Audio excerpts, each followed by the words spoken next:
गठबंधन की जो जीत है, वो लोकतंत्र की जीत है, संविधान की जीत है, बाबा साहब की जीत है, अम्बेडकर जी, लोहिया जी, कर्पूरी जी, इन सबों की जीत है, इनके विचारधारा की जीत, एक भाईचारा की जीत है और ये बिहार के लोगों की जीत और एक बिहार के लोगों ने एक बार फिर से देश में संदेश दिया है, ये संदेश दिया है सभी लोगों को जो देश को एक रखना चाहते हैं, गंगा जमुना तहजीब को कायम करना चाहते हैं, जो देश की प्रकृति चाहते हैं, जो सांप्रदायिक शक्तियां हैं जो केवल जुमलेबाजी करती हैं, गरीबों, किसानों, नौजवानों, जो आम नागरिक हैं इस देश के, इस राज्य के, उनके और कोई काम ना करते हुए उन पे बोझ डालती है, चाहे महंगाई की हो या बेरोजगारी की,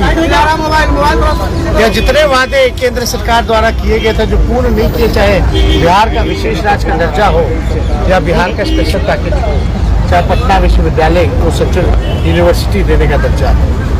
हर एक सेंट्रल स्कीम में बिहार के साथ भेदभाव किया गया। वो तो सारी बातें आज सदन में हुई है। हम ये कहना चाहते हैं कि संदेश आज बिहार विधानसभा से पूरे देश के विपक्ष को गया है, जो अमन चैन चाहते हैं, उन सबको एक उम्मीद जगी है, एक विश्वास पैदा हुआ है और ये संदेश साफ है कि जो डरेगा वो मरेगा और जो लड़ेगा वो जीतेगा। और हम सब लोग समाजवादी विचारधारा के लोग, ये हमारी पुरखों की विरासत हमसे कोई नहीं छीन सकता। ये साबित हो गया है असल में 2024 का, जो 40 में 40 एनडीए के खाते में था, आप समझ जाइए आने वाले समय में 24 का चुनाव में 40 में 40 हम जीतेंगे। और जिस प्रकार से बीजेपी के लोग तो आज वोटिंग से भाग गए, ये लोग डरपोक लोग हैं और डर करके यहाँ सदन में सामना नहीं कर पा रहे हैं, तो अपने तीनों जमाइयों को आगे कर दिया, चाहे सीबीआई हो, ईडी हो, इनकम टैक्स हो। और कुछ गोदी मीडिया एक सुबह से एक न्यूज़ चलाया जा रहा था और बीजेपी और आरएसएस और तमाम इनके जमाई द्वारा एक भ्रम लोगों के मन में पैदा किया जा रहा था कि कहीं जो ट्रस्ट वोट है उसको प्रभावित करो और कहीं ना कहीं से तेजस्वी के इमेज को, आरजेडी के परसेप्शन को बर्बाद करो। एक कंपनी का नाम लिया जा रहा था, जो कंपनी साफ तौर पे हमने उसका नाम लिया है अर्बन क्यूब्स मॉल है, और ये मॉल जो है ये प्रोजेक्ट का नाम है। हमने पता करवाया ये कि भाई ना मेरा लेना देना, ये कहाँ से कौन मेरा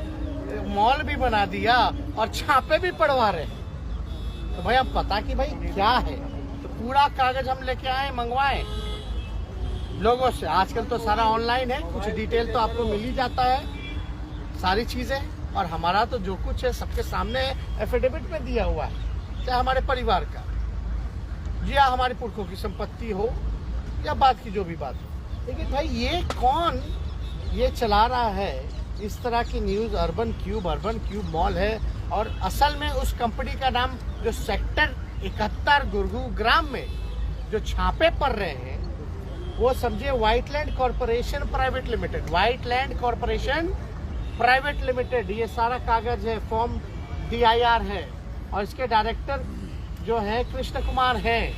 जो पता चला। इससे पहले भी कोई होंगे, हमको क्या लेना देना उससे। लेकिन ये इस तरह से प्रचारित किया जा रहा था कि ये मेरा मॉल है, और हम लोग तो पहले ही से बोल रहे थे कि बीजेपी को जो तमाचा लगा है तो फिर से अपने जमाइयों को आगे करेंगे, सीबीआई झूठ मूठ का झूठा केस बनाएंगे, और ये चालू रहेगा। ये मेरा कैरेक्टर बर्बाद करने का, परसेप्शन, इमेज जो है बर्बाद करने का इनका चलता रहेगा। तो हमने सदन में कहा कि इसमें तो पता चला, ये तो मेरा लेना देना नहीं, लेकिन इसमें बीजेपी के सांसद का कुछ है। अब हम आपको बता दें कि इस कंपनी के शुरुआत में जो है हरियाणा के सीएम मनोहर खट्टर गए थे और हमारे पास तस्वीर भी आ गई है। उद्घाटन जो है मनोहर खट्टर ने किया, जो हरियाणा के सीएम बीजेपी के हैं, और कुछ कहा जाता है कि इसमें जो इन्वेस्टमेंट है वो बीजेपी सांसद का, ये मनोहर खट्टर। व्हाइट लैंड कंपनी का पीछे देखिएगा, व्हाइट लैंड, इसमें साफ तौर पर ट्वीट है, व्हाइट लैंड कॉरपोरेशन का CM Manohar Lal Khattar, CM Haryana, bestowing words of appreciation for white land. अब तो भैया